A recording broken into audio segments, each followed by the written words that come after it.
Olá, meu nome é Cíntia Felski e eu quero falar um pouquinho para você que tem filhos, você que, quem sabe, também cuida do seu neto, do seu sobrinho. Tem crianças ao seu redor onde você de alguma forma influencia. E você sabia que você é um poder, é um instrumento poderoso nas mãos de Deus para influenciar as crianças que estão ao seu redor? Pois então, eu quero ler o que está escrito lá em Deuteronômio, capítulo 6, e no verso 5 a 7 diz o seguinte: Portanto, ame o Senhor seu Deus de todo o seu coração, de toda a sua alma e com toda a sua força. Essas palavras que hoje lhe ordeno estarão no seu coração. Você as ensinará a seus filhos e delas falará quando estiver sentado em sua casa, andando pelo caminho, ao deitar-se e ao levantar-se. E a gente pode aprender algumas lições aqui com Deuteronômio capítulo 6, versos 5 a 7. Quando você tiver tempo, leia todo o capítulo de Deuteronômio. A primeira coisa que a gente aprende aqui é que a gente tem que ensinar diariamente. Você viu ali, né? Ao deitar, ao levantar, ao sentar, ou seja, constantemente nós devemos ensinar, nós somos responsáveis pelos nossos filhos. Aqui chama responsabilidade para os pais. Então, primeiramente é para os pais. Mas eu digo também avô, avó, porque de certa forma no mundo que a gente vive, às vezes quem educa uma criança é um avô, uma avó, um tio, uma tia, até um irmão da igreja pode ser um pai espiritual. E a nossa responsabilidade, então, como pais dessa criança, é realmente ajudar a ela a conhecer a Jesus, a amar a Deus, como diz ali no verso 5, e inculcar no seu coração a todo instante esse amor de Deus.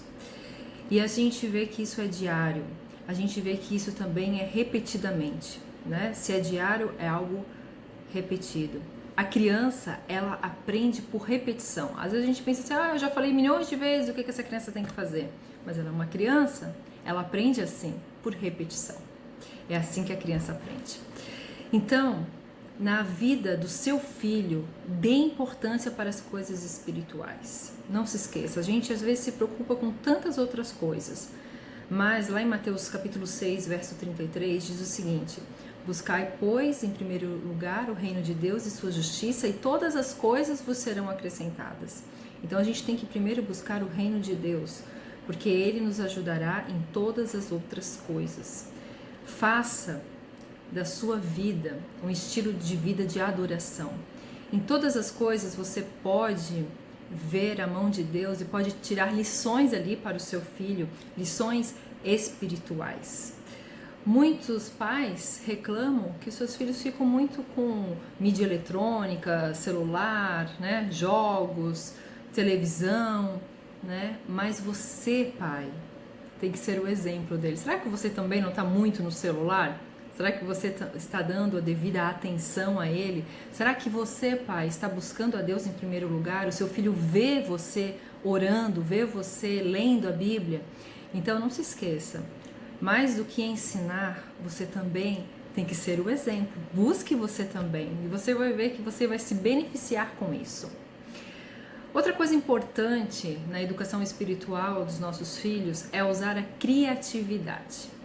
Criança é muito dinâmica e a gente precisa usar a criatividade. A palavra de Deus, as coisas espirituais não pode ser algo monótono. E aí, por exemplo, você vai lá falar de Jonas, né, que foi abocanhado pelo um peixe grande, enquanto sua criança está ali, sua criança pequena, quem sabe tem uma banheirinha, alguma coisa ali. Aí você pode brincar na banheira mesmo, né? Pega ali um bonequinho e aí faz de conta que o Jonas já conta a historinha ali, né? Usa criatividade. Aí você vai falar do profeta Elias, quando teve aquela fome, aquela seca, né? E a viúva que tinha só um filhinho fez só um pãozinho, só tinha uma farinha para fazer um pão. Aí você faz o pão ali do profeta Elias, né? Na hora que você vai preparar a refeição. Quem sabe você tem que arrumar a casa ou tem que fazer com que as crianças arrumem os brinquedos dela, e aí você conta ali a história da menina cativa, de como ela ajudava e aí a criança coloca na prática essa aprendizagem dela. São várias coisas que você pode fazer usando a criatividade. Daqui a pouco você está na praia, né? E aí você conta para ele da pesca maravilhosa para o seu filho, de como que aconteceu a pesca maravilhosa.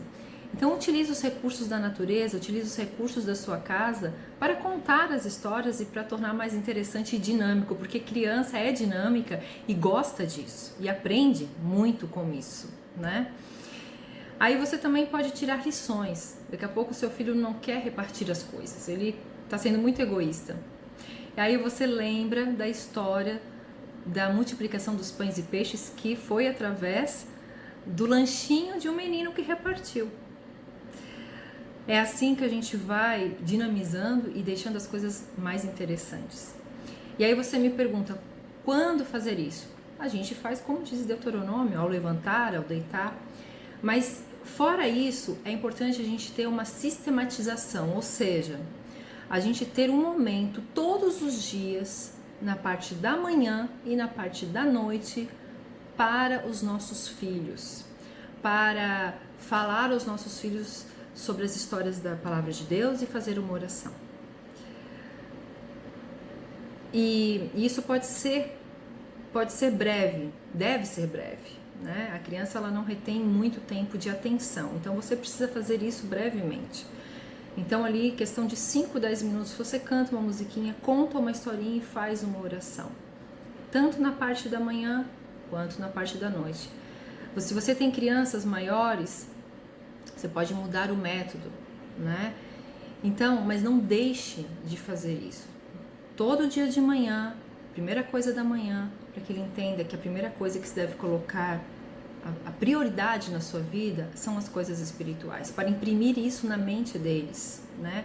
Para que quando vierem as provações, ele possa ser firme que nem Daniel foi, firme que nem José foi. Porque quando Daniel e José estiveram em provação, estavam longe de casa e eles foram fiéis, eles só foram fiéis porque eles aprenderam desde criança como fazer as coisas, como servir a Deus e como não se corromper com as culturas e com os costumes pagãos. E é assim que a gente tem que fazer desde pequeno. É uma tarefa árdua? É uma tarefa árdua. É fácil? Não é fácil. Mas depois a gente vai ver os frutos e a gente vai se alegrar e a gente vai saber que a gente cumpriu a nossa missão. Qual a referência que o seu filho está tendo de você, né? Qual a referência que as crianças que estão ao seu redor estão tendo de você? Qual exemplo você tem passado? Você como mãe, você como pai, você como tio, tia, avô, avó, você como um irmão da igreja? O que você tem influenciado as crianças? Podemos ser bons exemplos e que você possa ser um bom exemplo para a sua criança. Eu quero terminar com Provérbios capítulo 22, verso 6, onde diz: ensina a criança no caminho que deve andar e quando for velho jamais se desviará dele. Que essa promessa possa se cumprir na vida do seu filho, da sua filha e das crianças que estão ao seu redor. Que você possa ensiná-los e que eles possam ser grandes homens e mulheres segundo o coração de Deus. Um dia alguém se importou comigo. A minha tia, quando eu era pequena, ela me convidava para ir à igreja, ensinava para mim de Jesus. E hoje, graças a Deus, eu tenho amor pela palavra de Deus, porque eu tive essa base, né, espiritual, porque um dia alguém se importou comigo. E que você possa se importar, a começar com os seus filhos.